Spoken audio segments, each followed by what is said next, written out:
ESPN senior fantasy analyst, host of the Fantasy Show, which is going to be ESPN Fantasy Football Focus Football podcast tonight at the El Rey Theater here in Los Angeles, California, bringing him to the Rich Eisen Show in person. Matthew Berry, good to see you, sir. Hello, my friend. Do you have any thoughts on this subject? It's the fugitive. It's not close. It's the fugitive. It's not close. And is that what the poll is currently? Yeah, it's showing? not close. 61% right now. Not even Blade Runner? Blade Runner 16. I'm not a. I get the whole Blade Runner thing. Yes. But the question specifically is best non-franchise Harrison Ford movie. Yes, sir. I don't consider Blade Runner is like its own movie. Like I don't consider it to be a Harrison Ford movie. If that makes any sense.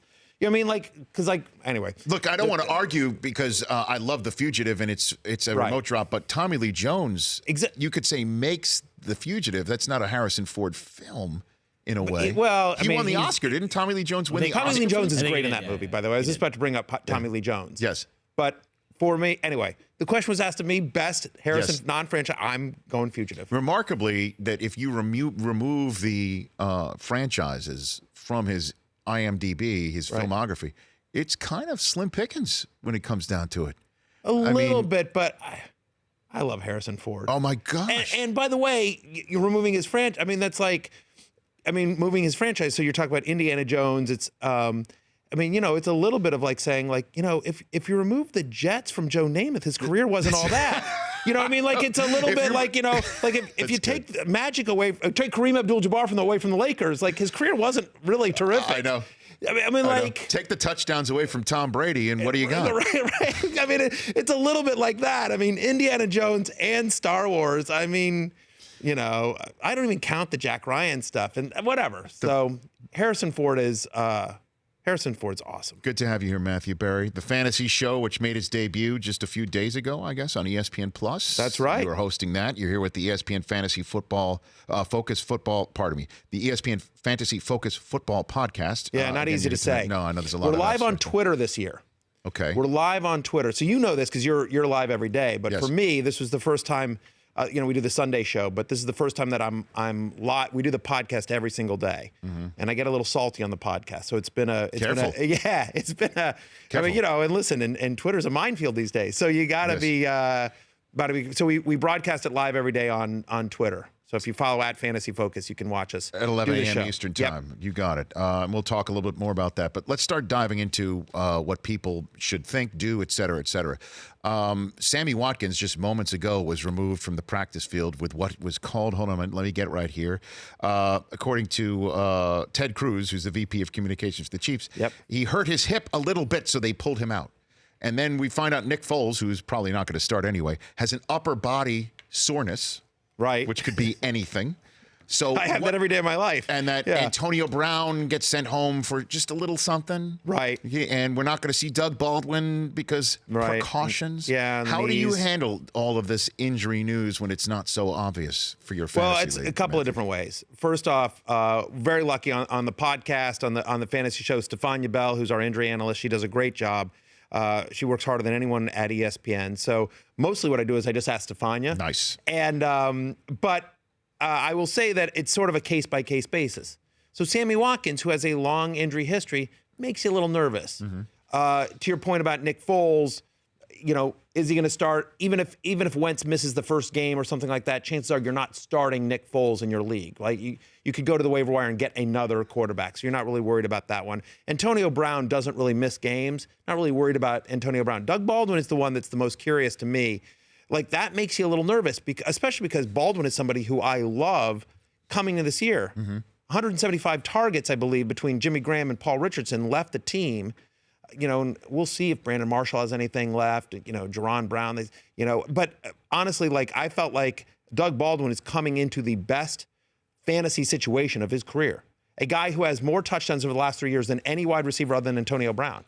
Just a great wide receiver who's always undervalued in fantasy.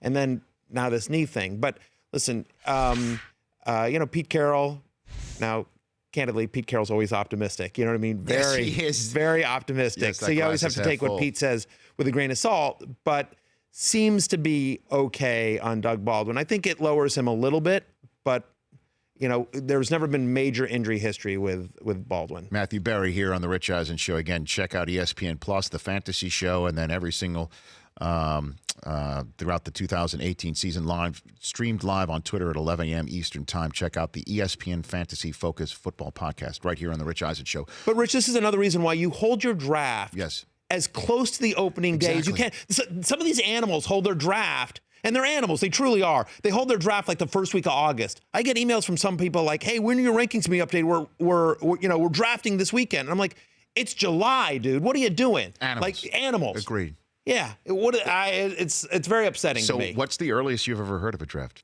being mentioned? Oh, I've heard I know of leagues where they draft right after the NFL draft. Like, so they'll do like it's a dynasty and that kind of right. It's right. They're animals. They're anarchists. It's unbelievable. It is anarchy. Yeah, it's crazy. Why would they do that though? I don't know, because and then they have to hold to what this right. The Some people, the argument there is that they enjoy it. They enjoy the unknown. That it makes a little bit more, competitive or fun or that kind of stuff because everyone's sort of a little bit blind at that point where so many position battles haven't been drawn. I personally don't like it. So what's the best revenge story that you've heard of late? Of somebody who lost and had to do X, Y, and Z, or somebody who won versus somebody else? What's the best one you've heard? Right. So we did a bunch of those in fantasy life. I've heard a bunch of good ones. Let me see what I can tell on the air. So there's a couple. So one that I heard that I don't think that I've told, which I just absolutely love. They sent me a video of it. So you know how like in grade school they have like those 8-foot hoops, right? Mm-hmm. So basically what they did is the guy that lost the league had to go and stand under that 8-foot hoop, and the rest of the league just dunked on him. They all took a turn, and they filmed it, and they shot it in slow motion. They added music to it, and they put it up on YouTube. Great. And so, like the poor guy just had to get posterized by everyone in his league. So that was pretty good.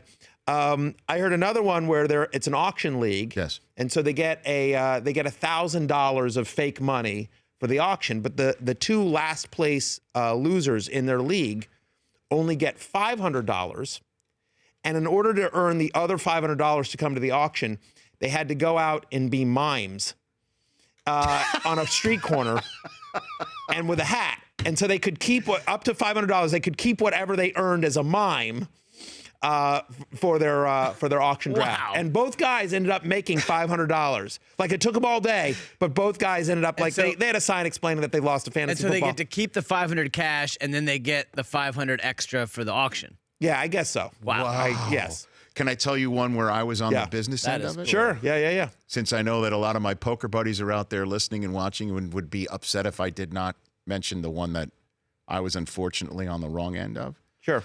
Because, what I do for a living, everybody loves giving me grief when fantasy football does not go my way, which, as you know, it's the vagaries of the fantasy gods. Right. Matthew, there, but for the grace of you go. Listen, you must get that all the time. I play in sure, of course. I play in a fantasy football league with Adam Schefter. Adam Schefter, who to me is as plugged in as any human on the universe. Yes. Literally, I have sat next to him every Sunday for 8 years. I see all the coaches and assistant coaches and GMs and people around the league that text him constantly. Yes. He knows everything, and yet he has never won the league that we have played in. And he's as knowledgeable as there is about the NFL, about the inner workings, about who's getting started, who's not. So yes, the fantasy football gods level the playing field, right, for everybody. I'm trying to explain that to everybody, but it doesn't. It is an oblong ball made of leather. Weird stuff happens. Weird stuff happens. My favorite story, I've told this one before, but I'll tell you very quickly, which will take you off the hook. No, so I haven't even told you how I got on the hook, but that's okay. Well, go ahead. But this, in terms of the vagaries of fantasy football. Yes, sir. Okay. So as you know, I work with Tim and Matt Hasselbeck over at ESPN, yes, you do. right? So Matt plays fantasy football. And when he was the quarterback of the Seattle Seahawks, 2009, he drafted as his fantasy football quarterback that year himself. And, of course he did. And his former Green Bay Packer teammate, Brett Favre. Remember, he used to back up Brett. Yes. So those were his two quarterbacks. And that was the year that Brett, his first year in Minnesota. And so for your listeners who don't remember, he was awesome. Brett Favre was awesome fantasy quarterback in Minnesota. So in week 5 of the 2009 season, Matt had a decision. Brett was playing the Rams, who that year were a really poor team. And the Seahawks were playing the Jags. Jacksonville won 2 straight. Matt had missed 2 games with a lower back injury. And so Matt Hasselbeck decided to bench himself and start Brett Favre. I will save you guys the trouble of looking this up. What happens is the Vikings get a big, Peterson has a big day. Brett Favre throws 1 interception, 1 touchdown, finishes as something like the 18th best quarterback in fantasy that week. Meanwhile, Matt Hasselbeck gets into a shootout with the Jags, throws 4 touchdown passes, is the #1 quarterback in fantasy, sitting on his own bench. Rich, I want you to think about this. Matt Hasselbeck knew the tape, had seen the tape, knew the game plan. Knew the matchups. Right, could call an audible at any play. Literally touched the football on every offensive play. Matt Hasselbeck had as much control over an NFL game as any fantasy player ever in the history of the sport and still got it wrong. So if Matt Hasselbeck can't get it right, what hope do any of us have? Correct. I feel off the hook now. Right. Unfortunately, though, I told 2 guys in the league who I was going against when I was up by a game with a couple of games to go in the season, they're like, let's make a bet who lasts longer. Okay. Making the playoffs. And I'm like, done. Right, sure. Done. I was so confident. Absolutely. Done. The bet was taking them to dinner or vice versa. Right, okay. But it was also dinner for 10. Oh, okay. It wasn't just taking them to dinner. Dinner Right. for 10. Dinner for 10. So I lost, of course. Don't want to go into the details, but I was on the hook for dinner for 10. They chose a place called Medeo's here in Los Angeles, where you stare at a meatball and it costs $50. All right. And one of the guys they chose to fill out the table, the rest of the league, essentially, who was there in Los Angeles. One of the guys who I lost the bet to, who's such a big fan, he's at Packers camp right now, watching his Packers because he's from Wisconsin. Murph, who's called into the show, starts ordering like 19 carpaccios, and even worse, towards the end of the meal, ordering like this millionth bottle of sparkling water instead of taking, like tap. Right, sure. And I'm just Racking up the pissed. bills. I'm so upset. I'm thinking this is going to be thousands of dollars. Bill comes and one of the guys told the staff to put on a fake $2,500 bottle of wine. And I fell for it, hook, line, and sinker, and told them all off. Wow. Told them all off. Right. Because I had a little in me, and I was Ubering, and I told them all off, and they put it on video. And then let me know that that was a fake bottle, and it was awful. By the way, Hasselbeck beat the Jags 41-0, 241 yards, 4 touchdowns that week. Right, there you go. And you work with Matt and Tim. And by the way, I don't know if you know, I work with the lost Hasselbeck. Yes. Chris Brockman over there, who is actually, you once made Sage Steele legitimately at a post-ESPY party think you were a lost Hasselbeck We brother. duped Sage Steele. She was mad that she had never met me sooner than that night.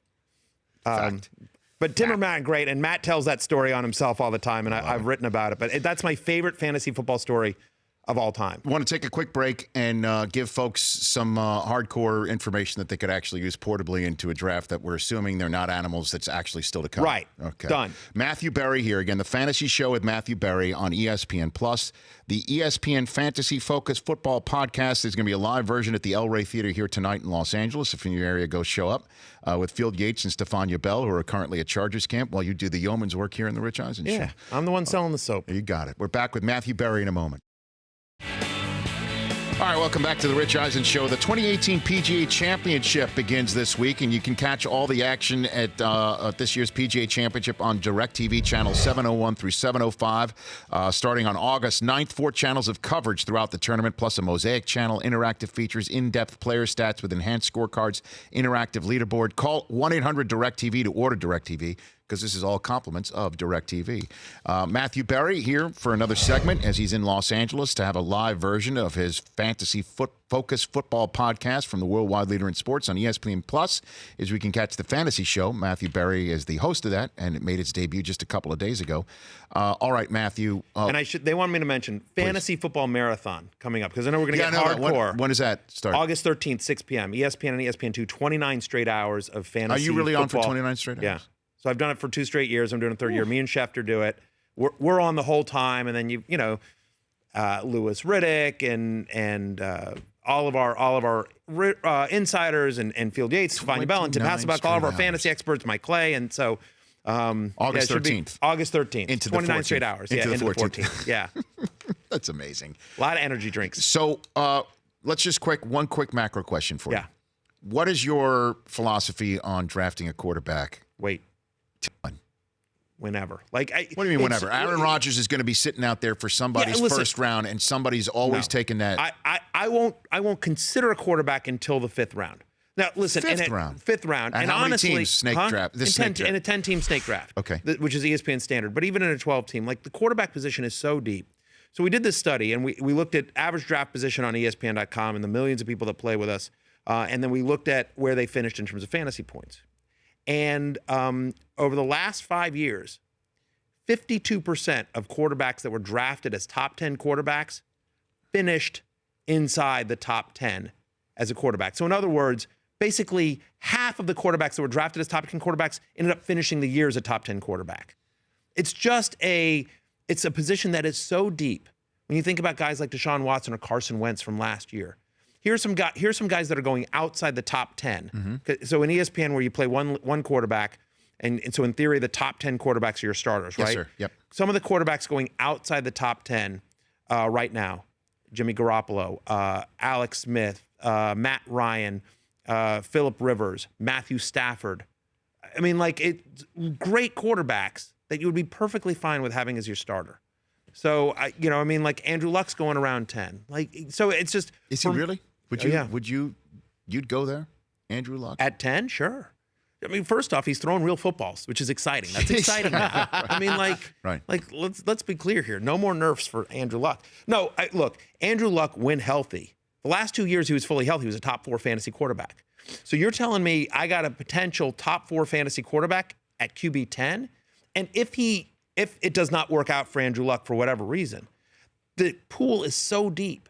So, I mean, we even talked about guys like Mahomes or Trubisky. Rivers goes late every year. Like I said, I love Alex Smith. I'm not crazy about Dak Prescott, but he's going outside the top 10 this year. Where do you place Brady? I have Brady at 2. 2? Yeah, I have Rodgers 1, Brady 2. Age 41 doesn't concern you. No Edelman first 4 weeks doesn't concern you. I know. Look, I understand what I'm saying into a microphone on planet Earth for people to listen to and hear. Right. Brady, I have nothing but man love for. Sure. Okay. The GOAT. But 40, you're gonna sit there for a fantasy draft and roll the dice that at age 41 he's gonna do stuff that nobody's ever done. I understand that he's done stuff that nobody's ever done before. At age 40. Right. He did it at age 40. I mean, look. I know. Yeah. Okay. I mean, if you're asking me, do I doubt Tom Brady? No, I do not doubt Tom Brady. Mm-hmm. Do I doubt Bill Belichick? Do I doubt that system, Josh McDaniels? No, I don't. They'll put up numbers. Okay. Tom Brady is, Tom versus time. Tom's winning. That's true. I mean, just like you look at the scoreboard, Tom's winning. Again, I probably won't have Tom Brady on any of my teams this year because I'm going to wait on a quarterback. I want to be one of the last guys or last people in my draft to draft a quarterback. But yeah, at a certain point, if Brady's sitting there in the 5th round, I'll take Tom Brady. Yeah, I got no concerns about Tom Brady. I'm not worried about age 41. I'm not worried about missing Edelman. He missed Edelman all last year.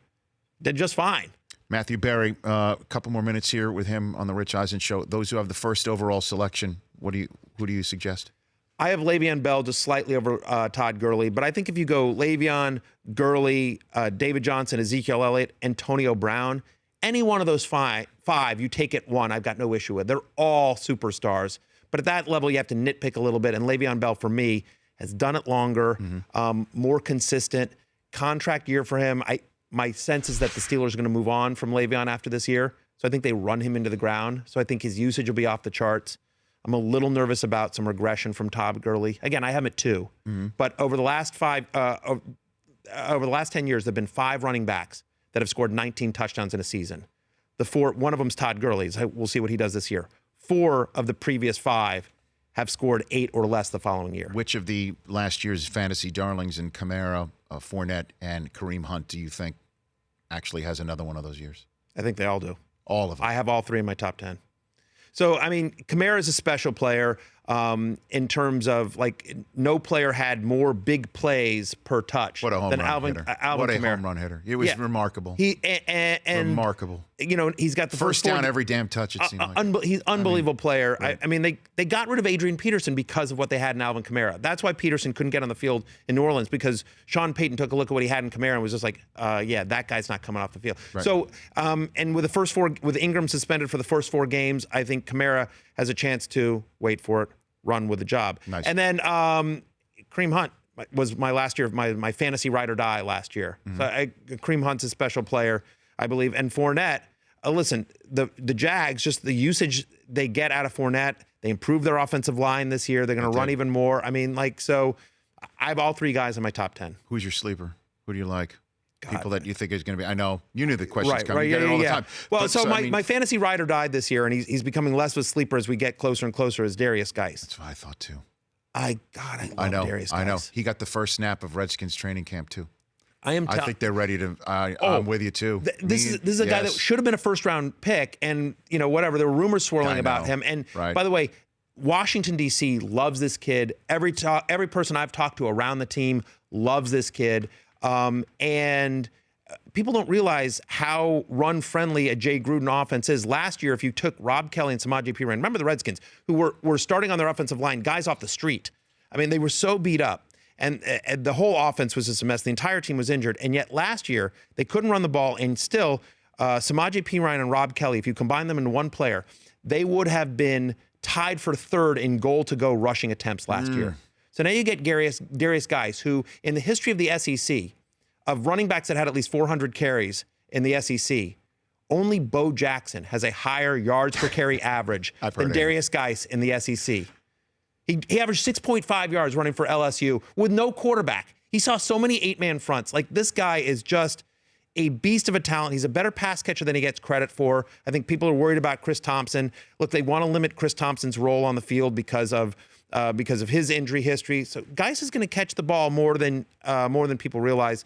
I love Geis in all formats. When it's time to go for a defense, who do you think? Who would you take? Who's number one? Who's your number one defense? I mean, the Jags are my number one defense, but I won't get the Jags because the Jags will go like 7th or 9th round, somewhere in there. So will the Rams. We did a study. The last 9 defenses to score 150 fantasy points or more are all separate teams. Like, we've never had one repeat. The last 3 years, the top 9 fantasy defense seasons over the last 9 years, we haven't had one repeat. So the odds are against the Jaguars or the Rams returning the value that it would take to draft them like in the 7th or 9th round. I'll give you a deep sleeper. Kalen Ballage, rookie running back in Miami, just a massive human being. But you don't think Kenyan Drake's going to get the lion's share there? Well, the depth chart came out yesterday and it had Frank Gore and Kenyan Drake both listed as the number 1 starting running backs. I don't think they want Drake to be an every down back. He's a home run hitter, if you will. But if you look at his yards per carry over, and there weren't that many games last year where he got a ton of carries. But if you look at what he does by quarter in terms of yards per carry, he's much better in the first quarter than he is in the fourth quarter. It goes down by quarter. So I think if Miami's looking at that, they're like, hey, here's a guy that's a home run hitter, but let's limit his touches. And they bring in Frank Gore. I just think there's a chance that Ballage, who's basically being undrafted, who's just a big guy who caught some, I think he was misused at Arizona State, but Ballage, who's a big guy, who's a pretty good pass catcher for a big guy, could carve out a fantasy relevant role on that team. Could be their goal line back. And the running back position. I mean, we just named 15. We didn't even talk about McCaffrey. Love McCaffrey this year. Okay, I do too. Or Saquon. Saquon's gonna be a monster. I guess that's the last thing for you. Where do you? I have him 5, running back 5. So you take him in first round pick. I take him ahead of. I have him ahead of Kamara and Hunt. Yeah. Wow. Well, look, 2 things. Number 1 is a Pat Shurmur offense is very fantasy friendly. Over 100 targets to running backs last year in Minnesota. When he was at Minnesota and Philadelphia, his running backs were top 6 in the NFL in red zone rush percentage and rushing percentage as well. Right. So it's a very fantasy friendly offense. He's a very good pass catcher.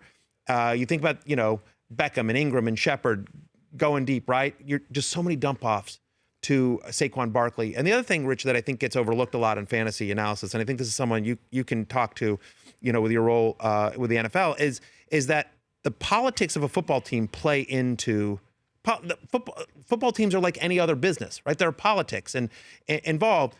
The Giants need Saquon Barkley to work. Taking him at number 2, passing on Darnold, passing on a quarterback, taking him at number 2 overall, they are going to do everything in their power to make sure Saquon Barkley has a successful season. He may not, but he's going to be given every single opportunity because they need Saquon to work, just from an internal perspective, in my opinion. And by the way, like I've interviewed Saquon, I don't know if you have. I could not have been more impressed with him. He's a good human. He's just in terms of his work ethic and how he approaches the season. Like I was a fan of him, and then I met him, and I'm a bigger fan. Like there's a very impressive kid. And then because we have run out of time. I mean, there was video of him and Odell Beckham kicking a football like a soccer ball, like a hacky sack. And initially, because I did not know what number he was yet, Saquon. I thought for a second, my first thought was, who's that defensive lineman kicking the ball around with Odell? Just seeing the bottom half of his body. He's going to be making business decisions, and then leaping over people. And in the Dalvin Cook role, if you will, in that offense. Great to see you. So you've got on the 13th of this month your 29-hour fantasy football marathon. ESPN, ESPN2, ESPN app. Yep. ESPN Plus is where you can catch the fantasy show with you, sir, correct? Yes, every single day. Every single day. And then the Fantasy Focus Football Podcast, ESPN Fantasy Focus Football Podcast. You can catch it tonight live at the El Rey Theater, and then on Twitter at 11 a.m. Eastern on Sundays. Is it when you can catch it? No, we're Monday through Friday. We start back up Wednesday, obviously, because we're out here. And you download it at iTunes or stream it on the ESPN app. Wherever you get a podcast, the Fantasy Focus Podcast is there. And at Matthew Berry, TMR on Twitter. Great to see you. Thanks for coming by here. My pleasure, my friend. Always fun. Always. The Rich Eisen Show, weekdays at noon Eastern on Audience.